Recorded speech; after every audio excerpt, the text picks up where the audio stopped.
আমাকে তুমি চিনতে পারবে না বৌদি, আমি কেরালায় থাকি, এই তো কদিন হলো বাড়ি এসেছি। ও আচ্ছা, তা তুমি তোমার কাকাকে খুঁজতে এসেছো না তোমার দাদাকে খুঁজতে এসেছো? আমি আবার একটু স্পষ্ট কথা ছেলে বৌদি, সত্যি কথা যদি আবার না বলি না আমার আবার সারা রাত ঘুম আসে না। তাই নাকি? তাহলে কি সত্যি কথা বলতে চাও বলো। ফটকে ভাই তোমাকে বিয়ে করেছে, এই খবরটা আমি পাড়াতে কয়েকটা আমার বন্ধু বান্ধবের মুখে শুনতে পেলাম, ওই জন্যই আর কি তোমার সাথে একটু দেখা করতে এলাম। হ্যাঁ, তা বলো, কি বলবে? বৌদির সাথে দেখা করবো খালি হাতে, তা তো হয় না বৌদি, তাই তোমার জন্য একটা গিফট এনেছি আমি। কি গিফট এনেছো?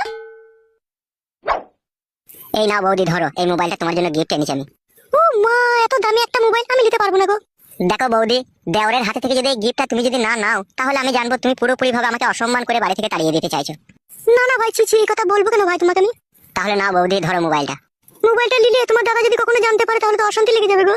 তুমি যদি দাদাকে বলো আমাকে মোবাইল গিফট করেছে তোমাদের পাড়ার একটা তোমার বন্ধু, তাহলে অশান্তি লেগে যাবে। আর তুমি যদি মোবাইলটা নিয়ে লুকিয়ে রেখে দাও আর তুমি